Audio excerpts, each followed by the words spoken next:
നടന്ന സെക്രട്ടറിയിൽ P K ശശിക്കെതിരെ ഏതെങ്കിലും തരത്തിലുള്ള നടപടിയോ അങ്ങനെ എന്തെങ്കിലും ശുപാർശ ചെയ്യുന്നു? നിങ്ങളുടെ പത്രങ്ങൾ കണ്ടിട്ടാണ് ഞാനും ഇത് മനസ്സിലാക്കിയത്. ബാക്കി കാര്യങ്ങൾ നമുക്ക് അങ്ങനെ എന്തെങ്കിലും ഞങ്ങൾ ചർച്ച ചെയ്തതാണെങ്കിൽ പറയേണ്ട സമയത്ത് കൃത്യമായി പത്രങ്ങളോടും പൊതുജനങ്ങളോടും പറയേണ്ടത് സമയത്ത് പറയും.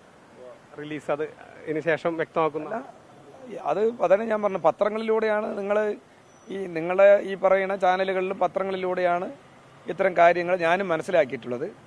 ഇപ്പോൾ ഏതായാലും ഞാൻ അത്തരം കാര്യങ്ങൾ മനസ്സിലാക്കിയിട്ടില്ല. ഇനിയിപ്പോൾ അങ്ങനെ എന്തെങ്കിലും സംഘടനാപരമായ കാര്യങ്ങൾ ഉണ്ടെങ്കിൽ ഞങ്ങളത് പരിശോധിച്ച് കൃത്യമായി പറയേണ്ട സമയത്ത് ജനങ്ങളോടും മാധ്യമങ്ങളോടൊക്കെ പറയും. മണ്ണാർക്കാട് ഏരിയ കമ്മിറ്റിക്കെതിരെ എന്തെങ്കിലും നടപടിയോ അങ്ങനെയും ഞാൻ അതാണ് പറഞ്ഞത്. ആ കാര്യങ്ങൾ സംഘടനാപരമായ കാര്യങ്ങൾ നിങ്ങൾ ഈ പത്രങ്ങൾ മാധ്യമങ്ങളും റിപ്പോർട്ട് ചെയ്ത് വായിച്ചറിഞ്ഞു. ഞാൻ ആ കാര്യങ്ങളൊന്നും ഞങ്ങളുടെ ഇപ്പോൾ ആലോചനയിലില്ല. അത് ഇനിയിപ്പോൾ എന്തെങ്കിലും ഞങ്ങൾക്ക് സംഘടനാപരമായ ജില്ലയിൽ അങ്ങനെ പരിശോധിക്കണമെന്ന് തോന്നുകയാണെങ്കിൽ അത് പരിശോധിച്ച് സമയബന്ധിതമായി തീരുമാനങ്ങളെടുത്ത് ജനങ്ങളോടും പാർട്ടിയോടും മാധ്യമങ്ങളോടും പറയും. ഇന്നലെ നടന്ന സെക്രട്ടറിയിൽ അപ്പോൾ ഈ വിഷയങ്ങൾ ചർച്ചയായിട്ടേ ഇല്ല. ഈ പറയുന്ന പരാതികളൊന്നും തന്നെ ചർച്ചയായിട്ടില്ല. അല്ല, പരാതികൾ എന്ന് പറയുന്നത് നിങ്ങൾ കെട്ടിച്ചമയ്ക്കുന്ന കാര്യങ്ങൾ.